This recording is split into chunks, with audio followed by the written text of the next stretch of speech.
अस्सलाम वालेकुम। Prime minister Imran Khan अभी कौम से खिताब किया और काफ़ी ज़्यादा रिलीफ मेयर्स और पॉपुलर मेयर्स का ऐलान किया। तासुर एकदम से जहन में ये आता है कि कैसे मौके के ऊपर जब इकॉनमी में इतनी सक्कत नहीं है कि सांस ले सके, $1 अरब का कर्ज़ा लेने के लिए हमने नाक से लकीरें निकाली, तो फिर सऊदी अरब ने अपनी शराइत के ऊपर जो सऊदी अरब के कवानीन के मुताबिक हों और जब भी चाहें वो डिफ़ॉल्ट डिक्लेयर करके पैसा वापस ले सकें, $1 अरब उधार लिया। ऐसे मौके के ऊपर वज़ीर आज़म इतने बड़े बड़े ऐलानात कर रहे हैं, तो इसका असल सबब, असल मुहर्रिक है क्या? बज़ाहिर तो तासुर ये मिलता है कि शायद वज़ीर आज़म उस सियासी दबाव का मुकाबला करने की कोशिश कर रहे हैं जो अपोजिशन जमातें इस वक्त इनके ख़िलाफ़ अदम एतमाद की सूरत में इकट्ठा होने की कोशिश कर रहे हैं। गो के अपोजिशन के अंदर अभी तक इत्तेफाक राय नहीं है। 4, 6, 8 ग्रुप हैं। कोई चाहता है कि चीफ़ मिनिस्टर बन जाए, कोई चाहता है 3 माह में इलेक्शन हो जाए, कोई चाहता है 1 साल बाद इलेक्शंस हो। अभी उनके अंदर खिचड़ी अपनी चल रही है, लेकिन वज़ीर आज़म ने काउंटर मेयर्स लिए हैं और काउंटर पॉपुलर मेयर्स हैं। ये पॉपुलर मेयर्स इलेक्शंस की तैयारी नज़र आते हैं और सियासी दबाव का मुकाबला का नतीजा है। इसके अलावा इसके अंदर हिकमत और दानाई कम नज़र आती है। अगर इकनॉमिक वाइबिलिटी इन मेयर्स की कहें तो एक भी इक़दाम ऐसा नहीं है जिसको माशी एतबार से मैं ये कहूँ कि ये सस्टेनेबल है।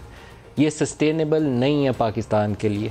वज़ीर आज़म ने बहुत से खूबसूरत अल्फाज का लिबादा ओढ़ कर बातें बताई कि ये एक ऐसी सूरत हाल में हमें इकॉनमी मिली थी, फिर हमने बड़ी मुश्किल से कोरोना का मुकाबला किया और आज हम यहाँ खड़े हैं।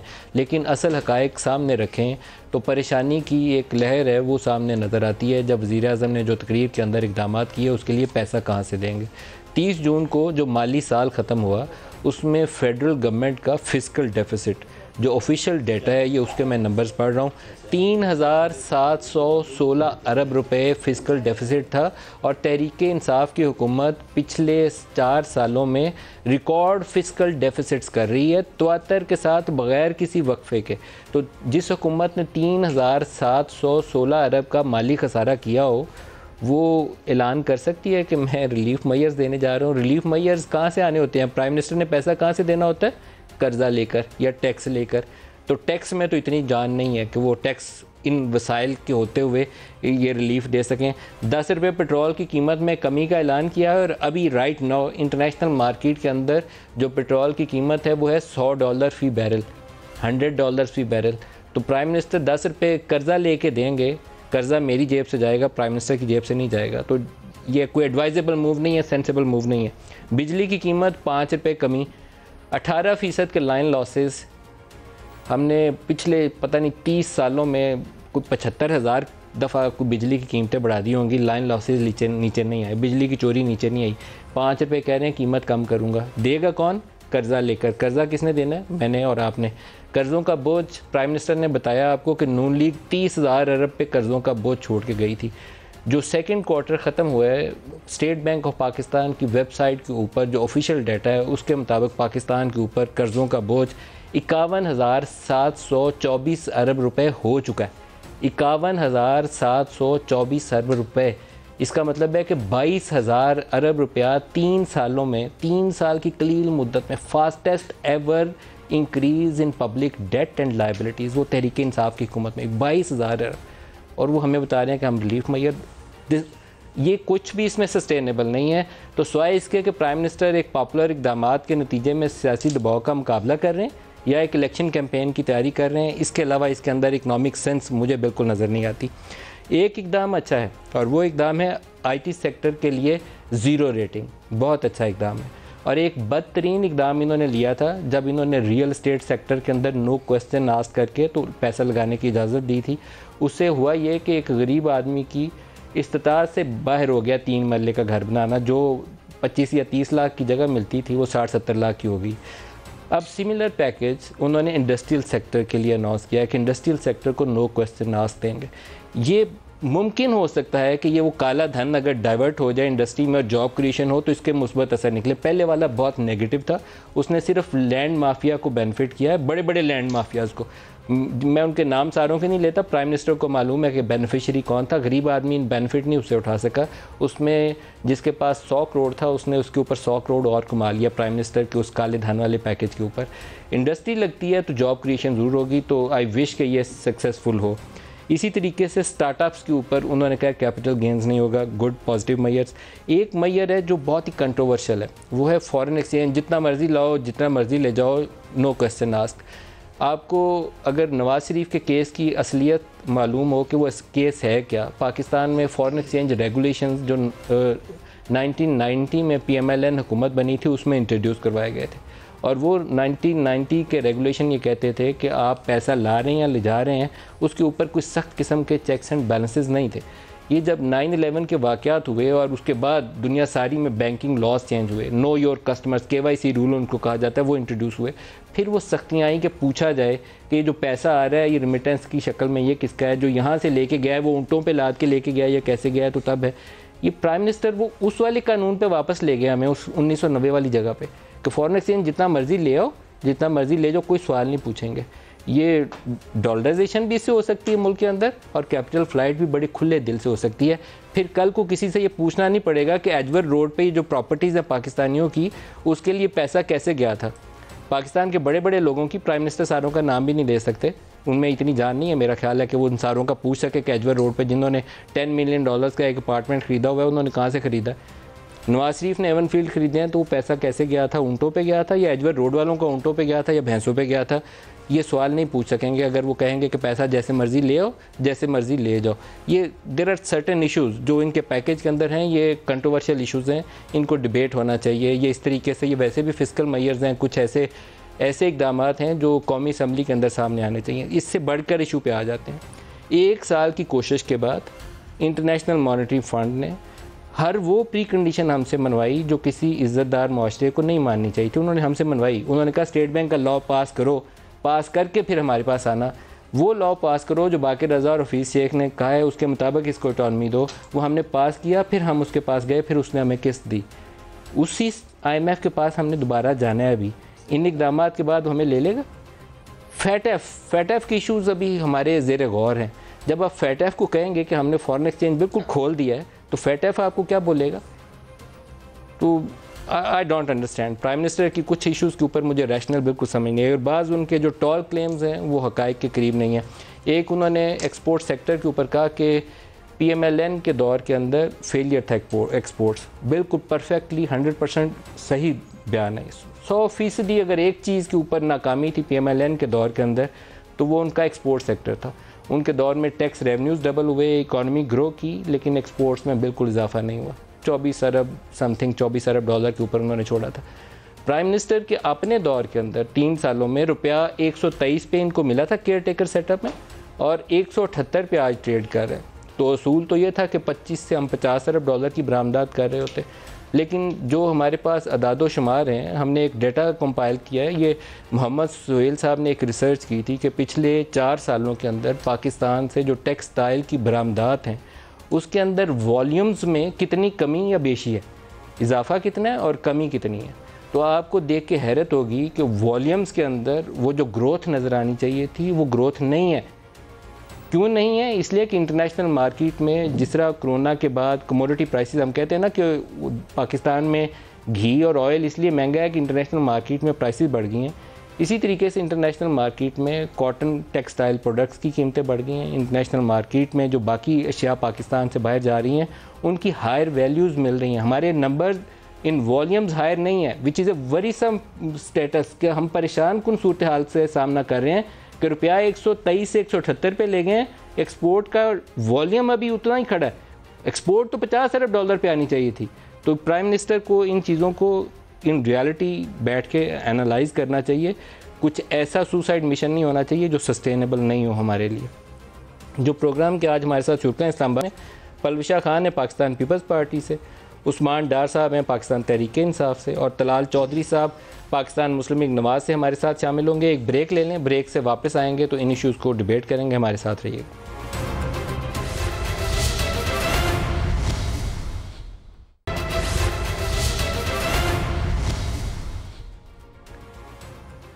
प्रोग्राम में दोबारा खुशामदीद कहते हैं। पलविशा, आप बताइए, वज़ीर-ए-आज़म के इक़दाम और बहुत बड़े रिलीफ मेयर्स, पेट्रोल 10 रुपये सस्ता, बिजली 5 रुपये सस्ती, ग्रेजुएट्स को 30,000 अलाउंस, फॉरेन एक्सचेंज पाबंदी ख़त्म, खुश? देखिए जैसे कि आपने आज बहुत खूबसूरत इंट्रो दिया, बहुत सी बातें आपने अपने इंट्रो में कवर कर दी हैं जिस पे शायद उससे बेहतर तबसरा मैं भी नहीं कर सकती, कोई भी नहीं कर सकता।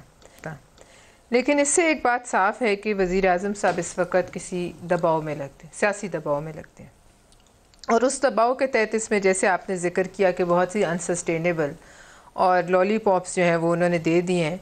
जैसे कि अब देखें ना, बिजली की कीमत में इनकी हुकूमत में कितना इजाफा हुआ है, वो 250-300% हो चुका है। अब उसमें से अगर आप चंद रुपए कम कर भी दें तो क्या फ़र्क पड़ता है। अभी चंद दिन पहले 12 रुपए पेट्रोल बढ़ा, अब आज कितना कम हुआ है, शायद 10 रुपए कम कर दिए, 2 रुपए फिर भी इनकी जेब में ही है। तीसरी बात है जो ज़्यादा इम्पोर्टेंट और जिस पर तशवीश है, जो फ़ॉरेन एक्सचेंज पर रुकावटें ख़त्म कर देना। यानी कोई शख्स भी जिसने इतने सालों में, ये वैसे भी इनके अपने अकाउंटेबिलिटी स्लोगन के मुखालिफ बात जाती है, यानी जिसने अगर इस हुकूमत में किसी ने भी कहीं भी हाथ मारे हैं और काला धन जमा किया तो उसको कोई रोक टोक नहीं कि वो लेके मुल्क से बाहर चला जाए। देखिए बहुत बड़ा सीरियस इशू है, जैसे आपने कहा। तो फिर हमारी ये जो लॉन्ड्रिंग, मनी लॉन्ड्रिंग वाली एक ड्राइव है जिसके लिए हम यहाँ से हमें पकड़ा हुआ है फैटफ ने, उस पर आप क्या बात करेंगे। दूसरी बात जो आप कहते हैं कि और फैटफ का आज का रिव्यू भी जारी है। हाँ जी, और उसके बाद सितंबर में आपने IMF के पास जाना है। देखिए उसके अलावा आप ये देखिए कि अब ये वही बात है ना, तवेले की बला बंदर के सर, वो आपने डाल दी। आखिर में ये बोझ जो है ये आकर वहीं का वहीं रहेगा, आप पर ही पड़ेगा। और इसके अलावा ये जो बार बार जिक्र था, मैं आपको क्यों कह रही हूँ कि इस वक्त ये प्रेशर में, ये जो इस वक्त मुल्क में पाकिस्तान पीपल्स पार्टी की लॉन्ग मार्च भी जारी है, इसके अलावा एक तहरीक अदम एतमाद के हवाले से बहुत हलचल है, इसीलिए वो आसिफ ज़रदारी साहब पे उन्होंने खासी मोहब्बत का इजहार किया है शुरू में। वज़ीर आज़म या तो इलेक्शन कैंपेन की तैयारी में, देखिए क्यों है ये, उसी पॉलिटिकल तो या अदम एतमाद को डिफीट करने के लिए लॉन्ग मार्च और ये अदम एतमाद की दोनों चीज़ें हैं। और एक और लॉन्ग मार्च 23 मार्च को भी आ रही है, एक हमारी तो जारी है, अभी तो पंजाब में दाखिल नहीं हुई, लेकिन ये बिल्कुल अंडर प्रेशर जो है ये इकदाम हैं। और ये इकदाम डार साहब से भी पूछते हैं, उस्मान डार साहब, आप तलाल साहब के भी लें, फिर मैं अपोजिशन को इकट्ठे जो। तलाल चौधरी साहब आप फरमाइए। आप वज़ीर आज़म ने बड़े अच्छे इकदाम किए हैं, बिजली सस्ती, पेट्रोल सस्ता, ग्रेजुएट्स के लिए scholarship, startups, zero tax, industrial sector में इन्वेस्टमेंट के ऊपर नो क्वेश्चन आस्क। तो खुश हैं इतने अच्छे इकदाम लिए? बिस्मिल्लाहिर्रहमानिर्रहीम। मलिक साहब, शुक्रिया अपोजिशन, शुक्रिया PDM और के उनके प्रेशर की वजह से ये जो चंद मुलाकातें हुई हैं, कुछ इन्हें रिलीफ या ये भी एहसास हुआ है कि हमने वापस अवाम के पास जाना है। चले कोई झूठ ही बोल रहे, यानी अभी आपने बड़ी एक मुफस्सल पिक्चर पेश की है इनके सामने कि ये रिलीफ देना कहाँ से है। पंजाबी में वो मुहावरा है कि पल्ले नहीं तेला ते कर दी फिरा मेला मेला। यानी खान साहब ने रोजी पिक्चर पेंट किया कि बहुत हसीन दौर आने वाला है। ये खान साहब वही हैं जो ये कहा करते थे कि मैं आऊंगा तो 40 रुपए का पेट्रोल मिलेगा, मैं आऊंगा तो यहाँ दूध और शहद की नहरें बहती होंगी, यहाँ पर 1 करोड़ नौकरियां होंगी, 50 लाख घर होंगे, और एक नहीं दिया। तो खान साहब ने एक और वक्त गुजारने के लिए झूठ बोला है, इसमें से कुछ भी नहीं मिलेगा। और ये सारे का सारा प्रेशर है अपोजिशन का। ये साबित होता है कि इस प्रेशर की वजह से आज एक झूठा रिलीफ देने की कोशिश की गई है। बाकी रही बात, इन्होंने जितने उसमें फिगर्स दिए हैं, हमने उसका मुफस्सल एक प्रेस रिलीज दी है, ये सारे का सारा फेक न्यूज में आता है। वो फेक न्यूज जो ऑर्डिनेंस इन्होंने दिया है खान साहब पर, आज के तकरीर के दौरान जो गलत उन्होंने फिगर्स दिए हैं, उस पर कम से कम 8 से 10 पर्चे हो सकते हैं। और ये सारा देखिए ना, ये सारा झूठ का पलंदा, और बड़े कॉन्फिडेंस से एक झूठा तो ऊपर कॉन्फिडेंट। यानी खान साहब पर ये मुहावरा बिल्कुल, आप गूगल कर लो, आप फेसबुक पे चले जाओ, आप 1970 के क्वाइफ निकाल लो, 1990 के निकाल लो, आप श्रीलंका और बर्मा चले जाओ। ओ भाई मेरे, इस मुल्क के हालात तुम्हारे पास क्या छोड़े थे वो बताओ। आटा डबल है जब तुम आए हो, 70 साल में 35 का था, 80 का है। 70 साल में चीनी 52 रुपए की थी, आज 120 की है। 70 साल में घी 140 का हुआ था, तुम्हारे 3 साल में 440 का है। और तुमने ये जो गैस और ये जो सारी कीमतें बिजली की बढ़ाई हैं, इससे अलग है, ये सारी की सारी प्रेशर की वजह से हुआ है। मुझे लगता है अगले 1-2 दिन में खान साहब आखिरी पत्ता भी खेल लेंगे। अगर इन्हें इज्जत थोड़ी सी भी अजीज है तो इस्तीफा दें, असेंबली तोड़े और घर चले जाएं, नहीं तो बुरे दिन जो है वो इनके खिताब से ही नजर आ रहे हैं। अच्छा उस्मान डार साहब, आप ये इनके क्लोजिंग रिमार्क से स्टार्ट कर रहे हैं, क्योंकि एक तासुर यही बंदा है कि पॉपुलर इकदाम को इलेक्शन कैंपेन का हिस्सा। तलाल चौधरी साहब ने क्लोजिंग यहीं पे की है कि 2 दिनों में इस्तीफा दें और जाएं। इस्तीफे पे अब आ गए हैं, पहले इन्हें पूछे तरीके अदम लानी है, ये इस्तीफा मांग वो तो इनमें इतफाक राय नहीं होता नजर आता मुझे, कमजोर लगते हैं अपोजिशन वाले। अपने तिलों च तेल नहीं है, सानू कह रहे ने जी पल्ले ना तेला पोछो मेला मेला कर रही है। देखिए मैं क्यों मुस्कुरा रहा था पाकिस्तानी, और मैंने इसीलिए नदीम मलिक साहब को कहा कि तलाल को भी मौका दे, और मैं बाद में बोलूंगा, चूंकि मैं चाहता था ये अपोजिशन आज पाकिस्तानी कौम के सामने एक्सपोज हो। एक तरफ ये खुद ही कह रहे हैं कि प्राइम मिनिस्टर कैसे कर सकते हैं अवाम के लिए, पास तो कुछ है ही नहीं, कैसे 10 रुपए पेट्रोल कम कर दिया, कैसे 5 रुपए पाकिस्तानी बिजली आज प्राइम मिनिस्टर इमरान खान ने कम कर दी, जबकि इन्हीं टॉक शोज में बैठ के यही नलायक अपोजिशन पाकिस्तान की कहती थी तुम लोगों ने ये कर दिया, अवाम को रिलीफ नहीं दे रहे, पेट्रोल महंगा कर दिया, बिजली महंगी कर दी। अब जब हम 10 रुपए कम कर रहे हैं, 5 रुपए बिजली कम कर रहे हैं, नौजवानों को 30,000 की इंटर्नशिप दे रहे हैं, जो जो पैकेजेस अनाउंस हुए हैं, आज बुखला गई है अपोजिशन।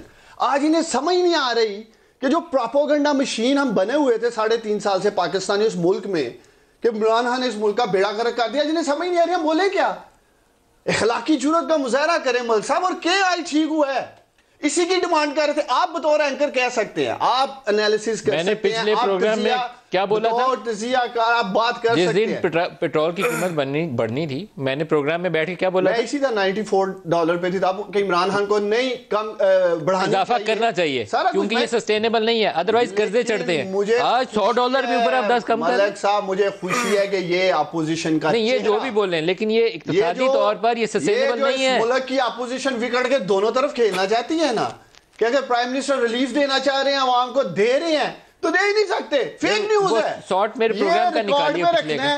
एक तो वो चलाएं तलाल चौधरी का क्लिप जो 2 हफ्ते पहले मैं कह के गया था कि 28 फरवरी भी गुजर जाएगी, लेकिन ना महीना आएगा तरीके तुम्हें तो मात का, ना तरीका। लेकिन सर आप क्या करने की उस्मान डार कोशिश कर रहे हैं, यहाँ बैठा हुआ है उस्मान डार, पता नहीं, और अब इस्तीफा मांग रहे हैं उस्मान डार। 28 फरवरी को आपने जो इक़दामात लिए हैं, उससे लगता यह है कि आप मार्च के महीने में इलेक्शन की या अदम इत्मीनान की तैयारी कर रहे हैं। ये बात तय है, इसके अलावा इन इक़दामात की इकोनॉमिक जस्टिफिकेशन नहीं है हमारे हालात के अंदर। आप लोगों को गुमराह जितना करना चाहे कर सकते हैं। पहले तो मुझे खुशी है तरीके तुम्हें तुम्हारे से भाग गया तलाल, ये लगता है ये नहीं है, मैं क्या से जूती छाड़ के नसेगा है। मेरा निकाले पिछला प्रोग्राम जो मैंने कहा था मैं आऊंगा घंटा गाड़ी, जो जूती छोड़ के पाकिस्तानियों भागेगा, ये भाग गए हैं। आज कह रहे हैं प्राइम मिनिस्टर साहब इस्तीफा दे दो, साढ़े को ताड़ी विकेट नहीं भी टेक दी, असी ना तरीके तुम्हें तमाल ले आ सकते, हाथ जोड़ के कह रहे हैं इस्तीफा दे दो। और ये जो बैठे हैं मेरे साथ, ये जो लॉन्ग मार्च लेके सिंध से निकले हैं, मार्च अभी हैदराबाद नहीं क्रॉस की, सांस भूला हुआ है, थक गए, और थक गए। मैं कह रहा हूँ यही तो अभी बात। वैसे एक बात आपकी सही है, इन दोनों के सांस फूले हुए हैं और इनमें दमखम नहीं है, लेकिन आपका दम क्यों निकला जा रहा है? आपने जो कुछ ऐलान किया है, ये तो कौम को मारने की तैयारी कर रहे हैं। जिस मुल्क के ऊपर 52,000 अरब रुपया कर्जा चढ़ा हो, 22,000 अरब आपने 3 साल चढ़ाया हो, आप गए आपने रिलीफ में। आपकी और मेरी अब मुसलमाना डिबेट हो, देखें आप कह रहे हैं 10 रुपए क्यों प्राइम मिनिस्टर ने पेट्रोल कम कर दिया, आप यही कह रहे हैं ना, दिस इज नॉट सस्टेनेबल। मैं देखते पैसे कहां से आने हैं, ये बोलने दे, फिर बोलो जरा, पाकिस्तानी सुन रहे हैं कि इमरान खान के पास पैसे नहीं है, बोलो ना पलवशाह, आप इमरान खान ने पैसे जेब से, मैं चाहता हूं ये तस्लीम करें। क्या जब हम बैठ के कहते थे ना मुल्क के ये हालात है, आप नहीं झूठ बोल रहे हैं, करने की क्या आज ये खुद एडवोकेसी कर रहे हैं, आज ये खुद प्राइम मिनिस्टर इमरान खान के तर्जुमान बन गए, ना 10 रुपए दो पाकिस्तानियों को डीजल में पेट्रोल में, इमरान खान मत पाकिस्तानियों को 5 रुपए बिजली कम करो, ये आज अपोजिशन पाकिस्तानी कौम को गुमराह कर रहे हैं। पिछले 1 साल से अप्रैल के महीने में IMF से एग्रीमेंट किया गया था, देखिए अप्रैल के महीने में इन्होंने IMF से एग्रीमेंट किया था, और उसके बाद ये फरवरी का महीना है, आपने 10 महीने हर वो काम किया जो मैं कहता हूं किसी ऑनरेबल नेशन को नहीं करना चाहिए था। IMF ने कहा ये प्रायर एक्शन करके आओ, फिर वापस आना। बात तो सुन लेना मलिक साहब, आज की बात करें प्लीज, आज की हमने बात करें, मैं बात कर रहा हूं ना, मेरा काम है, कौन सुन रही है, देखिए पहले IMF हो, FATF हो, इंशाल्लाह ताला हमारी हुकूमत पूरी जिम्मेदारी से इन्हें पहले भी डील कर रही है, आगे भी करेगी। क्या किया जिम्मेदारी से डील आपने? ग्रे लिस्ट से निकल गया सारा देखेंगे इंशाल्लाह ताला, मतलब देखेंगे। पहले आज की बात करते हैं। आपने ठीक बात की, हमारे पास उतने वसाइल नहीं है जितना आज प्राइम मिनिस्टर ने 10 रुपए का डिस्काउंट दिया है या 5 रुपए बिजली पे काम किए हैं। लेकिन दूसरी तरफ ये भी हकीकत है, इसकी आज के दिन जरूरत क्या थी ये तो बता दें। आज अहमियत इसकी क्या थी? 28 फरवरी को क्यों जरूरत पेश आई इसकी? देखिए एक अरसे दराज से पाकिस्तानी जिस सिचुएशन से गुजर रहे हैं, ये कोई आज वर्क नहीं हुआ। जब 4 साल पहले ये ख्याल क्यों नहीं आया, आज क्यों ख्याल आया? और इन मेहमानों को बता दूं, ये कोई 24 घंटे में फैसले नहीं हुए। इसके ऊपर हमारी हुकूमत, जो इकोनॉमिक टीम है पाकिस्तान हमारी हुकूमत की, वो 4 साल से सर जोड़ के बैठी थी। 4 साल बाद आज अरसे से इस पे काम कर रही थी। देखिए 4 साल से देखिए मल साहब, पहले तो इस बात को आप कहेंगे खुशाइन है कि लोगों को रिलीफ मिल रहा है, वो आप डिबेट आगे ले जाते हैं कि ये रिलीफ कितना सस्टेनेबल है, ये कैसे होगा। आपको क्या लगता है आज के दिन इन्होंने ये इनिशिएटिव लिए, जो इसकी जरूरत क्यों पेश आई? क्योंकि इसमें से बहुत सारी चीजें सस्टेनेबल नहीं है। ये सुसाइड मिशन है, मैं इसको नहीं शाबाशी देता। इतराफ करें, मैं इतराफ करने को अगर कोई ऐसा काम है तो बिल्कुल तैयार हूं, क्योंकि अगर लोगों को रिलीफ मिले तो मुझे या मेरी पार्टी को, किसी को इसमें क्या हर्ज है। हमारी तो इसीलिए जद्दोजहद है, और हमारे सांस नहीं फूल रहे ना, हम थक गए हैं देख के। आपके सांस फूल गए कि आपने जितने जेब में आपके सुराख हैं, आप हाथ मारते हैं तो हाथ नीचे निकल जाता है, तो वो आप देंगे क्या? बात यह है कि लोगों को बेवकूफ बनाया जा रहा है। तो आप मान रही हो इमरान खान कुछ नहीं दे सकता ना, यही मान रही हो ना आप? सर वो आपने बेवकूफ बना सकते हैं, बेवकूफ नहीं। अगर हम 10 रुपए सुबह से देखिए मलिक साहब, आपने मुझे टेलीफोन कॉल करनी है, जब आपने अपनी गाड़ी में 10 रुपए सस्ता पेट्रोल आपने सिंकिंग वेल की टर्म सुनी, सिंकिंग वेल के पाकिस्तानियों सुबह से 10 और आप लेकिन कल जब 10 रुपए ये पाकिस्तानी पेट्रोल सस्ता करवाएंगे तो एक और प्रोग्राम करेंगे। इमरान खान साहब ने अपना पल्ला झाड़ के यहाँ से चले जाना है, बाकियों ने तो शायद उससे कुछ पहले ही भाग जाना। अगर टर्म पूरी होती है तो you are not sure about अदम इत्माद ना। अदम इत्माद में तो आपने फिर वो सही कहते हैं, आपका सांस फूल गया। अदम इत्माद खत्म हो गई, 1.5 साल रहता है अभी। बात सुने, इनकी बात भी मान लें कि कोई अदम इत्माद नहीं, सबके सांस फूल गए हैं, तो भी 1.5 साल जो है वो इन्होंने रहना है। उसके बाद ये सारा मलबा जो है ये मुल्क जहन्नम में जाए या किसी अल्लाह रहम करे मुल्क नहीं रहेगा, लेकिन ये सेंसिबल इक़दाम लेने चाहिए। ये सेंसिबल इक़दाम नहीं है। ये मुझे सिर्फ डॉलर की फ्लाइट का बता दें, ये किसको फैसिलिटेट करने के लिए किया जा रहा है? सिर्फ ये बता दीजिए, ये इनके अकाउंटेबिलिटी के नारे से ये मुतसादिल है या नहीं? कौन वो लोग हैं जिन्होंने इतने डॉलर बनाए हैं? मुझे तो स्टेट बैंक गवर्नर से पूछना चाहिए ना, जो वो डॉलर पे लेके आए थे 13.25% पे, उन्होंने वो अकाउंट खुलवाए थे, हॉट मनी बोरो करके। बिल्कुल, बाकी रजा को तलब करें कौमी असेंबली में। जा रहे हैं ना। बात यही है कि क्यों वही जो आप दूसरों की गिरेबानों पे हाथ डालते हैं, जिस चीज पर आज आप करें तो तहरीक इंसाफ हुकूमत का एक और आपको रिकॉर्ड नंबर बताऊं कि 1100 अरब पे सर्कुलर डेट छोड़ के गए थे PMLN वाले, जो डाकू थे। कोई सही काम करना तो आता नहीं था, लेकिन 4 सालों में वो 2500 अरब हो चुका है। और उस पर कहते हैं बिजली की कीमत हम 5 रुपये कम करेंगे। पता नहीं किसको बेवकूफ़ बनाने की कोशिश कर रहे हैं, क्योंकि ये नंबर्स अखीर में बजट के अंदर या कर्ज़ों से पूरे होते हैं, या हम IMF के आगे, वर्ल्ड बैंक के आगे, अमेरिका के आगे, यूरोपियन यूनियन के आगे हाथ जोड़ के खड़े होते हैं कि हमें कुछ पैसे दो, हमारा खसारा पूरा नहीं हो रहा। तलाल चौधरी साहब, इलेक्शंस या अदम इत्माद, क्या चीज़ करीब नज़र आती है आपको? अदम इत्माद के ऊपर तो आप डामाडोल हैं। मुझे तो लगता है प्राइम मिनिस्टर भी परेशान है, आप भी परेशान हैं। आपका आपस में इत्तेफाक राय नहीं हुआ, लड़ रहे हैं। परवेज़ लाई को वज़ारत आला देनी है कि नहीं देनी, हुकूमत 3 महीने या 1 साल चलानी है, लड़ते जा रहे हैं आपस में, कोई इत्तेफाक नहीं हुआ अभी तक। प्राइम मिनिस्टर लगता है आपसे ज़्यादा परेशान है। मलिक साहब, अगर हमारी मूव इफेक्टिव ना होती, मैं तो अभी शहबाज शरीफ साहब को मैसेज करूंगा कि 4-5 मुलाकातें और करें, और मियां नवाज शरीफ साहब से रिक्वेस्ट करूंगा कि 4-5 टेलीफोन और करें, वो कोई और रिलीफ मिले इस कौम को। और ये जो घबराहट है ये क्यों है? देखिए ना, शुजात साहब, ये काफ लीग का बयान आया कि साडा बुआ ना टप्पी जे कोई रिलीफ नहीं देना। और इसी तरह MQM ने कहा अगर रिलीफ ना दिया तो हमने बात भी नहीं करनी। इत्तेहादियों को चकमा देने के लिए तकरीर की है, और अपने अराकीन को झूठा हौसला देने के लिए, जो कि इन्हों को रस्सियां तुड़ा जा रहे हैं वो। बाकी अदम एतमाद बिल्कुल होगा, और इलेक्शन अर्ली होगा। इज्जत अगर रखनी है तो अदम एतमाद से पहले दे दें। अदम एतमाद इंशाल्लाह ताला उसका होमवर्क तकरीबन मुकम्मल है।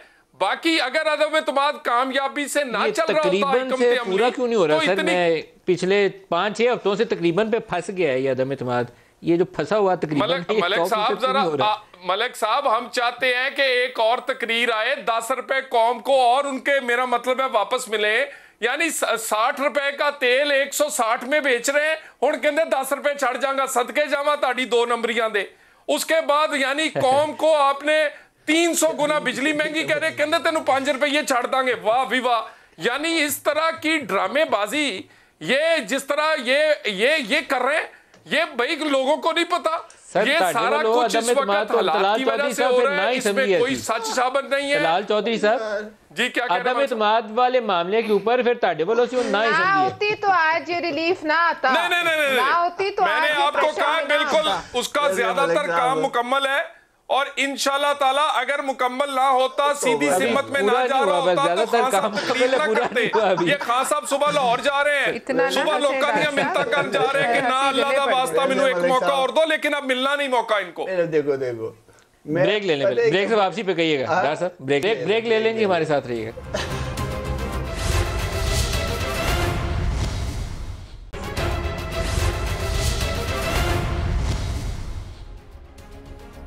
प्रोग्राम में दोबारा खुश आमदीद कहते हैं। मुश्किल इक़्तिसादी सूरत हाल के अंदर जहाँ 13% महंगाई की शरह थी, इंटरनेशनल मार्केट में पेट्रोल आज $100 से ऊपर है, बिजली का सर्कुलर डेट और बाकी जो हमारे स्टेट ओन एंटरप्राइजेज़ हैं उनका 2500 अरब पे पहुँचा हुआ है। ऐसे में प्राइम मिनिस्टर ने ऐसे रिलीफ पैकेज का ऐलान किया है जिसकी हमारे बजट में करीब भी गुंजाइश नहीं है। बजट तो पूरा ही नहीं होता, कर्जे मांग के हम उसकी फाइनेंसिंग करते हैं।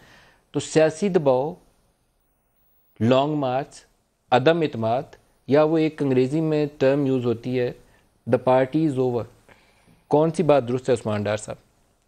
मल साहब, पहले तो मैं समझता हूँ कि मुश्किल तरीन मुआशी हालात में वज़ीर आज़म का पाकिस्तानियों को ये रिलीफ देना कोई शाइन बात है। ठीक है, ये एक अलग डिबेट है, आप इकोनॉमी को समझते हैं कि जो हमारे वसाइल हैं या जो भी हमारे मुआशी मामलात हैं वो कहाँ खड़े हैं, लेकिन ये हकीकत है कि कल सुबह से 10 रुपये पेट्रोल इंशाल्लाह ताला कम मिलेगा और आप डलवाएंगे। ये जो कह रहे हैं ना, ये जो तलाल साहब जी एक फ़ेक न्यूज़ है, तो मैनू उम्मीद है कि फैसलाबाद के लोग जब कल 10 रुपये सस्ता पेट्रोल डालेंगे और उसके बाद 5 रुपये सस्ती बिजली मिलेगी तो थोड़ी सी इनको ज़रूर शर्म आएगी कि मैं ऐसे ही टीवी टॉक शोज़ में बैठ के फ़ेक न्यूज़ करता हूँ। वो अलग बात है कि आज मेरे लीडर ने, मेरे प्राइम मिनिस्टर ने जो एक तेज़ तरीन बाउंसर मारा है अपोजिशन के यहाँ लगा जाके, तो उससे जो थोड़ा ज़हनी तवाज़न हिला हुआ आपको टॉक शो में नज़र आ रहा है। शुरू में कहते हैं जी पैसे है ही नहीं, कैसे देंगे, ये तो इन्होंने ऐसे ही ऐलान कर दिया। फिर अभी आप सुन रहे थे तलाल कह रहा था दी जी 60 रुपये था, 160 रुपये देंगे सन है, तो कि उन्होंने कर लिया 10 रुपये कम दे दिए। तो कम अज़ कम मुझे ये खुशी है आज आपके प्रोग्राम में बुरी तरह एक बार फिर इस मुल्क की नालायक तरीन अपोजिशन एक्सपोज हो रही है कि इनको इशूज़ का खुद ही नहीं पता है, सिर्फ सियासत कर रहे हैं। आपने जो इंट्रो में बातें की हैं, जो आप रखना चाहते हैं कौम के सामने, या पिछले प्रोग्राम में मुझे आज भी याद है आपने कहा कि प्राइम मिनिस्टर इमरान खान को पेट्रोल की कीमत बढ़ानी चाहिए, ये इसके कंसिक्वेंसेस हो सकते हैं। लेकिन ये भी हकीकत है कि वर्ल्ड बैंक का मैं खुद एक पढ़ रहा था स्टेटमेंट कि पाकिस्तान में टैक्स टू जीडीपी कलेक्शन का पोटेंशियल है। अगर उस साइड पे हम काम शुरू कर दिए, पूरा टेक्नोलॉजी का इस्तेमाल कर रहे हैं। शौकत तरीन साहब के साथ मैंने बहुत सारे मौकों पे अच्छा, प्राइम मिनिस्टर ने एक इंट्रो के अंदर अपनी तकरीर के अंदर एक इशू रेज किया। मैं यहाँ उनके 2 हिस्से हैं उस तकरीर के, आपकी इजाज़त से। एक तो खातून अव्वल के हवाले से जो बेहूदगी फैलाई गई काबिल मजम्मत है, लेकिन सिर्फ खातून अव्वल, इस खातून के मुतल्लक जो भी शख्स बदतमीज़ी करे, बेहुदा ज़बान इस्तेमाल करे, प्राइम मिनिस्टर को उसकी मजम्मत करनी चाहिए। पीका लॉ इसलिए नहीं है कि खातून अव्वल के ऊपर एक बदतमीज़ी हुई है तो सारों को बंद कर दो, बल्कि लॉ वो होना चाहिए जिसमें किसी भी खातून से कोई बदतहज़ीबी करता है तो उसके मुँह के ऊपर टेप लगा के उसको जेल में डालने के लिए आपका एक सही मतवाज़न किस्म का लॉ हो। मीडिया के ऊपर बंदिश लगाने का कानून नहीं होना चाहिए, बल्कि हमारी वो तहजीब, वो जो रवायात हैं जिसमें ख़वातीन को इज़्ज़त दी जाती है। कोई माँ बहन बेटी को गाली देना पसंद नहीं करता, लेकिन हमने पिछले 5-6 साल के अरसे में ये सियासत पाकिस्तान में आई, पहले नहीं थी। मिलिटेंसी हो गई है सोशल मीडिया के ऊपर, और उस मिलिटेंसी क्यों हुई है इसका जवाब तहरीक इंसाफ को भी पता है और PMLN को भी पता है। आपने सिर्फ गिरबानों में झांकें और अपने उन सोशल मीडिया सेल्स का खुद से सद्देबाब करें जो दूसरों को अब्यूज़ करते हैं, ना बाप की उम्र के शख्स को देखते हैं, ना किसी की माँ बहन बेटी को देखते हैं। ये बड़ी पार्टियों का कसूर है। पलविशा, इस पे मैं चाहूँगा आप रिमार्क्स दें। मीडिया बंद करके नहीं, अपना खुद एहतसाबी से इस चीज़ को ठीक करने की ज़रूरत है। जिसने भी खातून अव्वल पे बदतमीजी की वो इंतहाई घटिया इंसान है, लेकिन दूसरे की माँ बहन बेटी की भी तो उतनी इज्जत करें। देखिए बिल्कुल इसमें कोई दो राय नहीं है। मैंने खुद कभी हालांकि शायद बहुत सख्त बातें की हो, लेकिन कभी ना खान साहब के बच्चों पे ना उनके घरेलू मामलात पे, वो मेरा काम नहीं है या वो हमारा उससे कोई ताल्लुक़ नहीं।